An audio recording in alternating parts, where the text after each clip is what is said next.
आपको ज़िंदगी में ऐसी बातें बताऊंगी जो ज़िंदगी में हमेशा आपके काम आएगी। जैसा कि आपको पता है कि बच्चों, हमारे देश की शिक्षा प्रणाली ऐसी है कि शिक्षा के माध्यम से तो हम सिर्फ रट्टू तोता बन सकते हैं या फिर हम अपना कैरियर बहुत अच्छा बना सकते हैं, लेकिन जब हम व्यवहारिक क्षेत्र में उतरते हैं तो वो शिक्षा व्यवहारिक रूप से कुछ काम नहीं आती, तो हमें बहुत मायूसी होती है और हम अपने आप को समाज में कहीं भी खड़ा नहीं पाते हैं। तो ऐसा लगता है कि शिक्षा के साथ साथ अगर हम जिंदगी में ज़रूरी बातें सीख लेते तो हमारा जीवन ज़्यादा सुखमय, शांतिमय, आनंदमय होता। इसलिए बच्चों, ध्यान रखने योग्य बात यह है कि जो प्रकृति है उसके साथ बच्चों को जुड़ना बहुत आवश्यक है और प्रकृति का नियम जानना भी बहुत आवश्यक है। प्रकृति ना कुछ देती है ना कुछ लेती है, वो तो वापस लौटाती है। जो हम प्रकृति को देते हैं वो ही हमारे पास वापस लौट कर आता है। दूसरा नियम है कि जिंदगी में प्रेम एक ऐसी चीज़ है जिसको ना खरीदा जाता है ना बेचा जाता है, यह तो हमारे अंदर की भावना है। इसलिए प्रेम को इतना फैलाओ कि ये कई गुना वापस होकर आपके पास आए।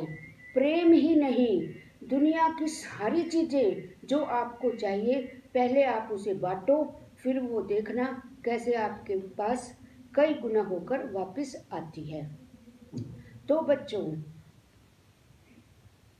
बहुत शुरू से ही आपको पैसे की कीमत समझनी होगी, समय की कीमत समझनी होगी कि हमें ना तो अपने पैसे का एक खोटा सिक्का भी वेस्ट करना है और ना समय का एक सेकंड भी खराब करना है। अगर हम इन दोनों चीज़ों को खराब करेंगे तो हमारा जीवन बहुत ज़्यादा दुखमय बन जाएगा, और अगर हम इन दोनों चीज़ों की कदर करेंगे तो हमारा जीवन बहुत सुखमय बीतेगा।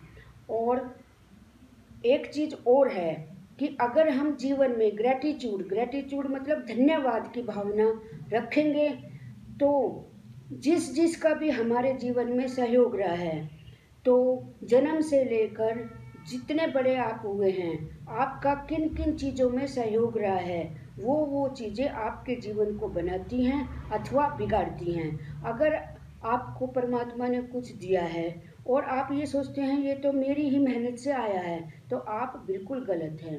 ये अगर आप कितनी भी मेहनत कर लें, अगर परमात्मा की कृपा आपके ऊपर नहीं होगी तो आप कुछ भी हासिल नहीं करेंगे। इसलिए आपको परमात्मा को जरूर साक्षी मानकर रोज रात को सोने से पहले उसका धन्यवाद करना ही करना चाहिए।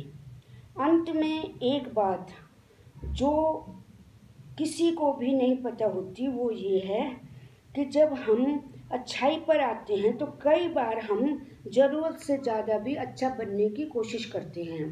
आप उतना ही अच्छा बने जितना कि समाज को आपकी अच्छाई की ज़रूरत है।